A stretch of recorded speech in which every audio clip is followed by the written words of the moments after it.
Hi everyone, and we're back with the second last session of today, and it's about the decade of PropTech, why now is a good time.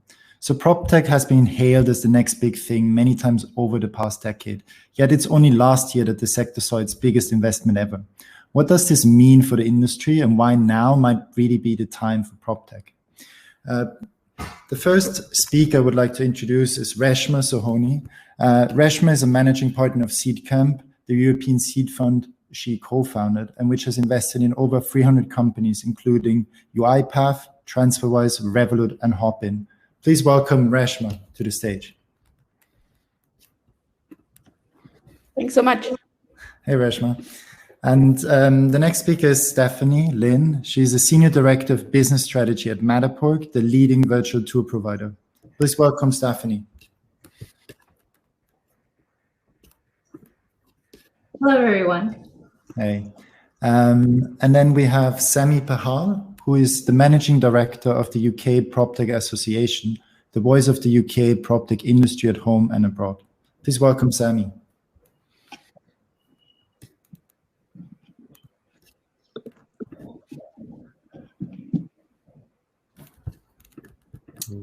Thank you. Hi, everyone. Hey. And the last one is Nikolas Samios, who is the co-founder and managing partner at Proptech One, an independent VC fund that brings together leading real estate corporates, medium-sized real estate companies, and innovation-savvy real estate entrepreneurs. Please welcome Nikolas. Hi there. So I think we have a live poll happening. So effectively, are you actively looking to procure a PropTech solution? Yes or no? We're gonna discuss this later, depending on the outcome. In the meantime, what do you think is driving adoption of technology in real estate at the moment? I mean, I guess I'll kick off. We're pretty horizontal. So maybe we tend to look at kind of big secular trends. And I think, PropTech's an interesting one. We've actually had a lot of ups and downs in the space, in that in some areas, as much as I think we look at technology to be a disruptor, you need a lot of the support of property players in the industry, because it's such a complex industry to go along with you. But I mean, again, going back to sort of secular trends, I think we've seen so much disruption with with technology, and technology kind of ultimately satisfying consumer demands, and consumers tend to be, whether they work in companies or just for their own purposes, tend to be pretty demanding, and evolution dictates we are demanding. And so, I think seeing so much disruption in financial services, in health tech even, and, just our ability to kind of use technology to address our needs, I think that's what's really driving, PropTech or property and massive disruption in property to be PropTech as well. I would just add to that as well and say that, I think I agree with what Reshma is saying. I think ultimately it comes down to what the consumers want, so the occupiers and the tenants. And I think with the advancements of technology in recent years, as consumers, we are all so used to having information at our fingertips, access to data, access to information, and expect to be using sort of digital tools. And with that has come real sort of a change in the needs and demands that we all experience. So the property industry has really had to step up to meet these changing needs, especially over the last 12 months. I think, we've seen that with the pandemic, that, things change very rapidly. And in order to be able to meet those changes, we need to be able to use technology. We need to be able to track data on what people are wanting in their spaces and how they're navigating around buildings in order to make more effective, quicker decisions. Absolutely would agree with Reshma and Sammy. You know, for better or worse, the property industry in all parts of the building life cycle that has been historically unchanged for many decades and actually centuries, if you even think about it. And if we're talking about decades, you know, Matterport has been at the forefront of spatial data computing, trying to build the world's largest 3D spatial data set for the last 10 years. But what does that actually mean in terms of the industry? If you think about it, I like to break it down into like 5, 4, 3, 2, 1. So we've recently achieved a milestone. We've hit 5 million spaces that we've been able to digitize online.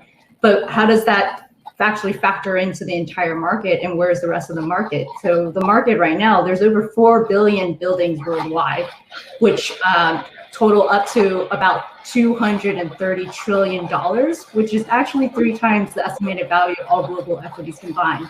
But when you break that all down, we've only, you know, Matterport and our competitors and our partners, we've only been able to reach 1% of that market. So it's really just about the tides finally starting to change, where with property technology is starting to catch up to, you know, something as simple as food ordering technology. This is where the company and the consumers are going, and this is where we need to be catching up to. And maybe to just add one last thing to everything that has been said, we also see that the climate crisis puts additional pressure on the real estate ecosystem. Yeah? So real estate is responsible for at least 40% plus of CO2 emissions.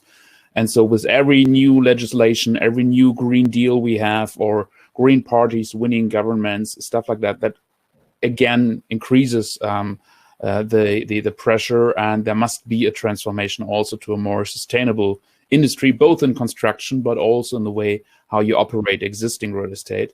And so I think we have a lot of good reasons, why that kind of sleepy, well-off, rich, cozy industry, needs to jump forward in a way.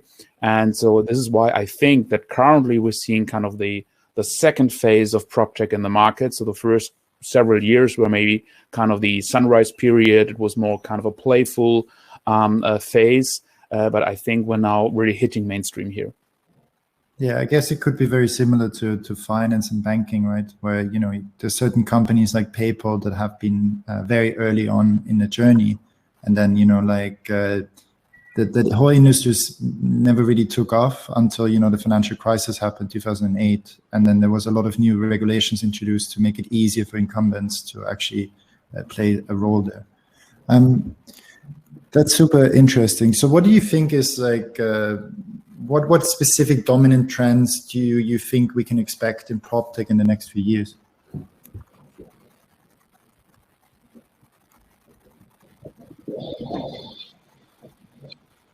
You know, one way I like to think about it is beyond looking at trends, also focusing on what can become habits. So for the longer term realization, and, you know, some of the things we're looking at that are current trends, I can definitely foresee, especially from, you know, our analysis with our customer base, becoming those longer term habits. For instance, you know, we're really invested in providing the best in class immersive digital twin technology. That means being able, again, if I'm going to use the restaurant scenario again, you know, you go to a restaurant, you see a physical menu versus you log on to Grubhub or something similar and you see that digital menu. So creating that same identical experience. There's also, as you know, the pandemic has really accelerated items and tasks like virtual staging. You know, before you would be able to go to perhaps your favorite IKEA store and walk freely and, you know, see what furniture you want to include there. But now, how do we bring that experience in online? And, you know, and beyond that, also there's also the always the hype word of AR, VR, but more likely probably a functionality of embedding rich information organically into a visual experience. And that's one thing that, again, Matterport, you know, we try to encourage by having an open ecosystem for developers to create that level of customization that can then be broadly used all across the property industries. So do you think like certain technological innovations, like for example, that the iPhone has a LiDAR scanner nowadays, or, you know, the Internet of Things with 5G, help with the adoption of technology in real estate? I would definitely agree with that. You know, go ahead, Reshma. No, I was just going to say, hugely, right? Because and also I think we got forced into, again, to Stephanie's point, brilliant one around habit, is like, we got forced into a year plus of new habits, and when you have more than a year of that, they become old habits. And so, even just in our experience, like seeing people buy houses, not just rent, but buy houses sight unseen, and it's unreal. It's one of the biggest purchases you'll ever make in your life, and people are doing that in all kinds of different kind of movements, from urban areas to suburban or less dense areas. So yeah, it is and that'll continue to happen more and more, right? And it'll get accelerated. And so sorry, I was just picking up on your point, Stephanie. I think that's, yeah, absolutely. Absolutely. And, just to also pick up on your last point about selling of houses, we've actually seen vacant homes over the last year sell for, over $11,000 more, and spending 6 days less on the market. So the more technology and the more customization we as a whole industry can be providing the consumer, the better everyone can benefit from.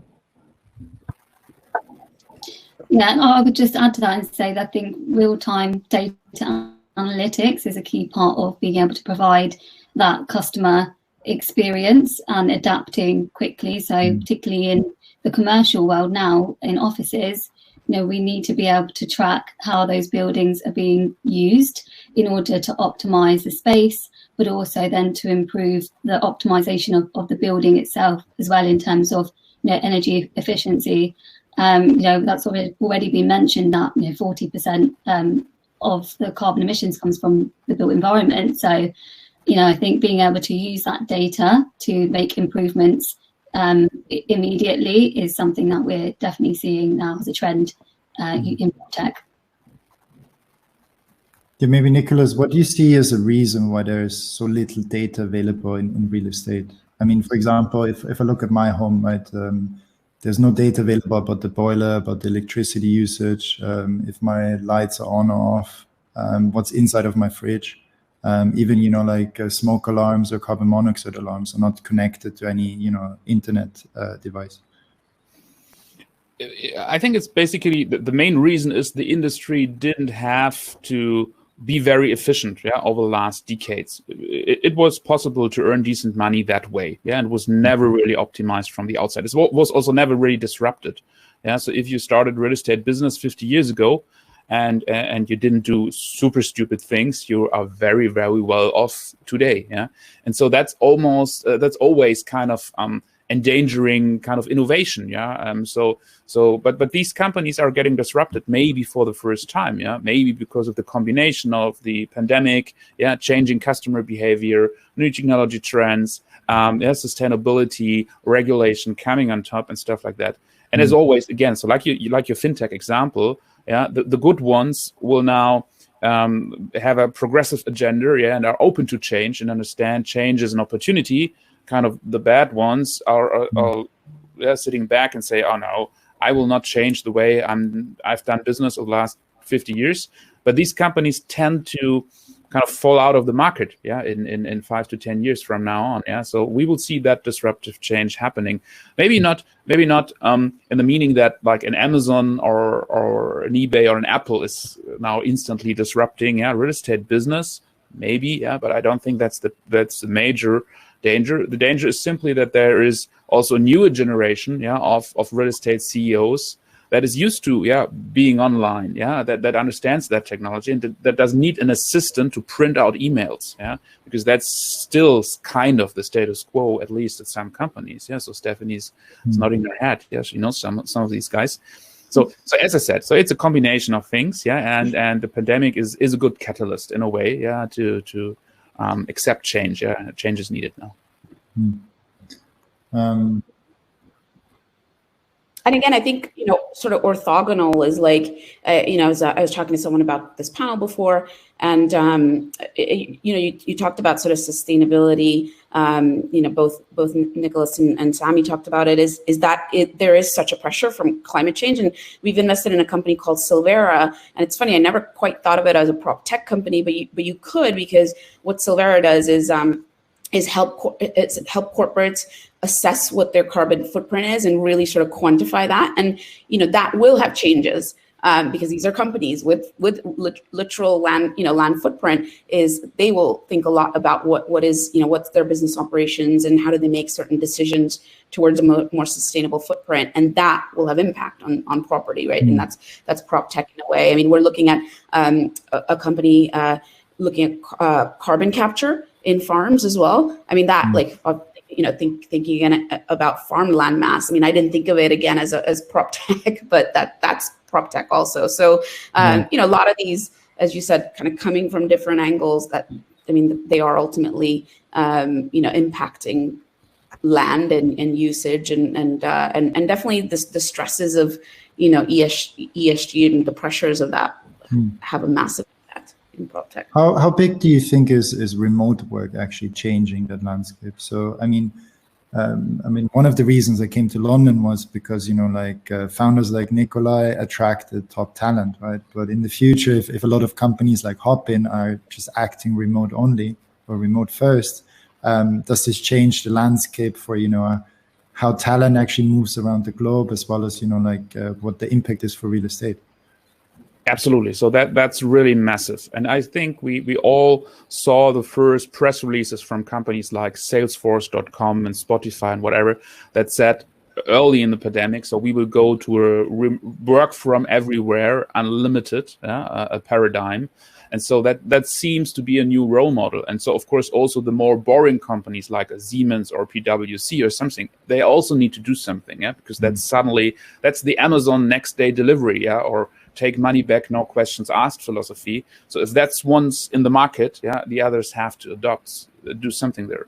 And so this is really hitting the traditional office commercial real estate industry very hard, because when the pandemic started, everybody was like, what's happening? Maybe people will come back and they will even need more office space, because you have to move the desks away a little bit, But reality is a lot of people will not come back anymore, So yes, you will maybe as a large corporation, you will keep a headquarter here or there, so not go fully Coinbase, so they don't even have any office left, which is crazy if you look at their SEC filings. There's no office address anymore.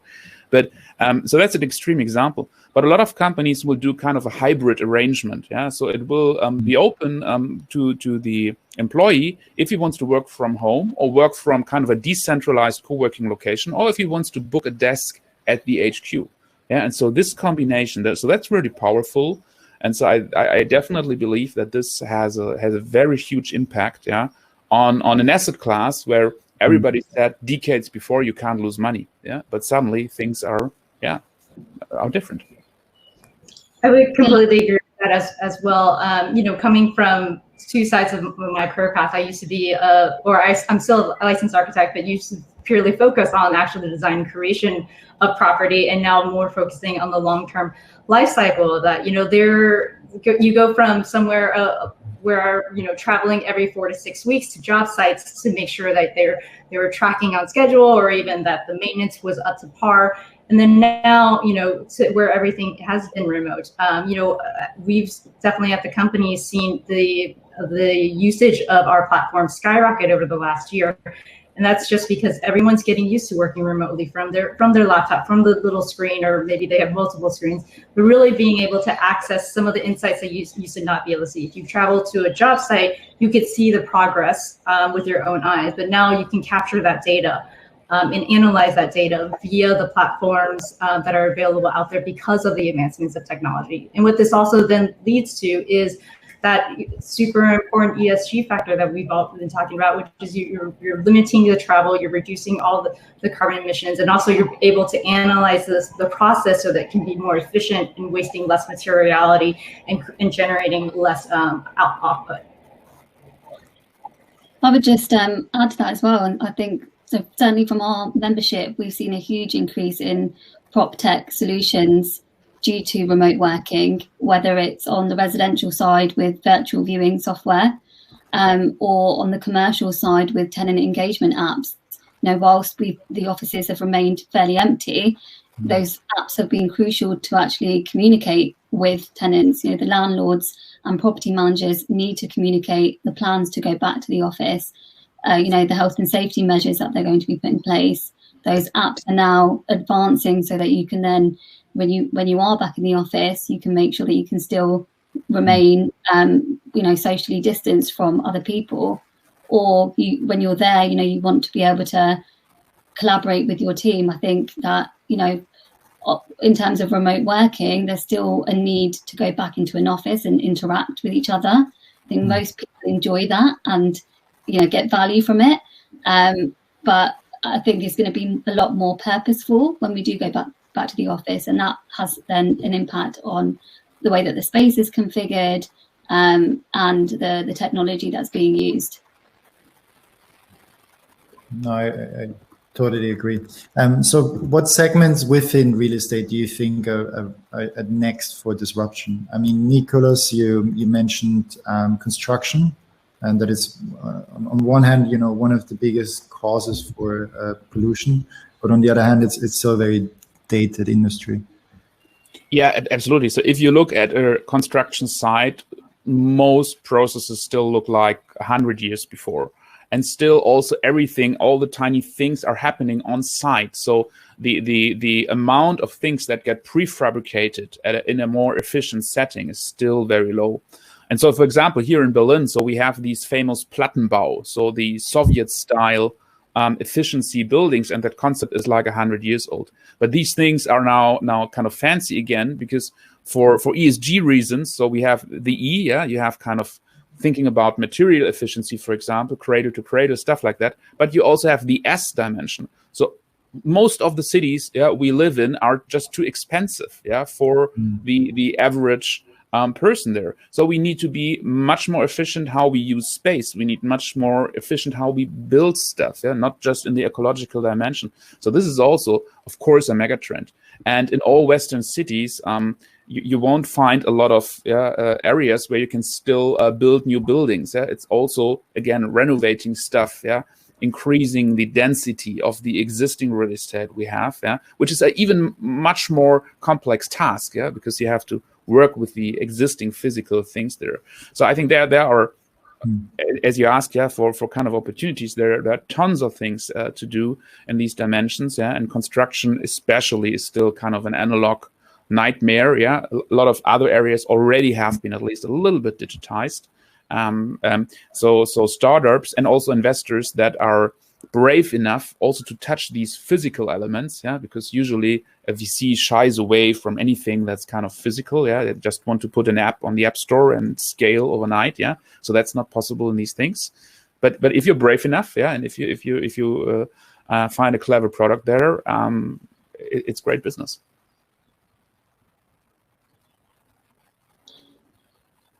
Just to add to that as well, I think plan tech, so planning technology, is a really interesting area in the UK. Last year the government announced planning reforms to digitize the entire planning process, and as we know, that's becoming increasingly important with the shortage of housing, affordable housing in the UK, but also the amount of empty retail units that there are. So being able to plan towns and cities in a smarter way is increasingly important. So I would say that there's a lot of opportunity there for plan tech companies. Yeah, actually, I mean, we've been amazed that we have a company called Land Tech, which is exactly in that space. Their progress in just the last few years, and they're selling into broadly into developers, and they've really captured a huge market share in the UK in such a short time. So agree with you. I think everyone's sort of waking up to that quite significantly. I mean, again, and then with planning, again, to your point, it's just, I think, this hyper sort of consciousness of utilization, as you said, is like there's buildings that are empty, there's plots that are empty, it's just a lot more thinking about that. Is that the things we have built to the things that we need to build is just understanding those, measuring back into measuring, as you said, sort of we need to be hyper focused on that utilization because we are facing some pretty dire consequences if we don't, and so we've also, alongside that, again, been quite active in agri-tech, and then sort of investing into that, whether at the, at the farming level or even vertical farming because of lack of space. So yeah, Nikolas, it's hard to invest in these companies. There's a lot of complexity with hardware, especially. But I think that VCs are, again, I think of traditional venture capital wasn't meant for appy companies, which we certainly do plenty of. Traditional venture capital was taking very big risks, right? Because that is where you'd have risk money coming from. And I think more and more VCs, are setting up to invest in a lot of R&D, right? Where you're going to be really just patient for 4 or 5 whatever years until it's ready to commercialize. But you're right. I think it's a massive call to action for all of us beyond just throwing something up in the app store. Yeah, absolutely. I mean, we've only really begun to scratch the surface of the enormous potential of what 3D digital twins and that kind of technology can bring. Taking the empty units scenario, oftentimes landlords and property owners don't even know actually how to quantify that, because historically, once something is built and it's been documented, any changes further to that, has it been split into 2 units or 2 units, 3 units combined into 1? None of that was really tracked accurately or in real time. And so with something as powerful as a digital twin, then you can begin to analyze and access everything as quickly as possible so that you're able to shorten down any of that preparation or go-to-market timing as well. Yeah, I think there's so many opportunities to use, other industries and then combine it with real estate, whether this is, for example, the viewing experience, where in the future with, the Facebook, Oculus Rift, or certain electronic goggles, I can literally walk around the new flat without being there, right? And it's the same with financial players. I mean, in a way, I can buy a furniture for like £4,000 and don't pay anything up front with Klarna, but I can't, rent a place without paying $5,000 up front. And so I think there's a lot of change happening. I'm just conscious of time. We have some questions from the audience. Nico, there's one question directly addressed to you, which is, what are the most exciting opportunities within PropTech that you see? What's the most exciting for the user? The most exciting for the user? Yeah. Or what was it? That's depends on who's the user at the end of the day, right? But I think if I answer it in 2 parts, so the first is, so for example, so we are very focused, as we said before, on, for example, ESG tech things, because that's an obvious win currently. And we see lots more funds emerging, by the way, that just focus on these things as we speak. But for the user, I would say, for example, that office use case, that hybrid office use case, because all of us are working somehow, in an office. And so if in the future our employee, or if we're the employee, or if we're the running the company ourselves, gives us an app, and just this app gives us access to 1,000 spaces around the globe, basically, and we can just check in and check out. And if we need a team office, we can easily book that, and we have a credit system, something like that. So that's massively useful. These things, and so these things are currently happening. And it's exactly that back to work thing, as we said before. That's turning out quite differently than a lot of people assumed. So I think that's a thing we're very bullish on. Yeah, there's actually a quite cool company in the US called HomeX, which basically does a video conference with a tradesperson, so you don't actually have to get them to the flat, and they help you debug your problem on the spot, and even allow you to order the parts that are missing. Reshma, do you agree with this, or is there anything you would like to add? Yeah, no, agree. And I think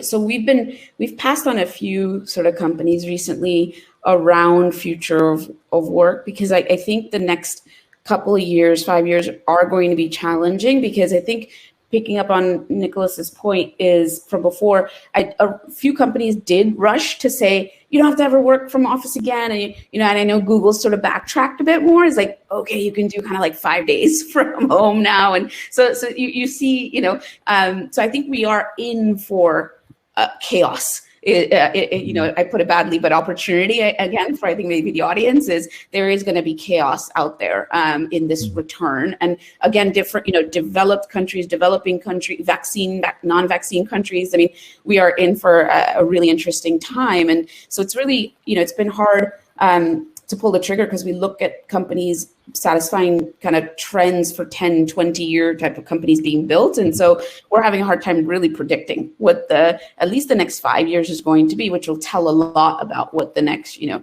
next 20 years are. But there's so much of the power, you know, is in the hands of all of us as users. But with power, you know, is that optionality is a constant choice. And so even sitting, you know, we even have a temporary office right now because our main office isn't open. And there's that choice of like, who's going to go in, and we're allowing only a certain people. And then should I go in today or not? I mean, you didn't have that choice. It's like you went in, you know? Yeah. So yeah, it's going to be a really interesting time for the user, the next 2 to 5 years, particularly. Cool.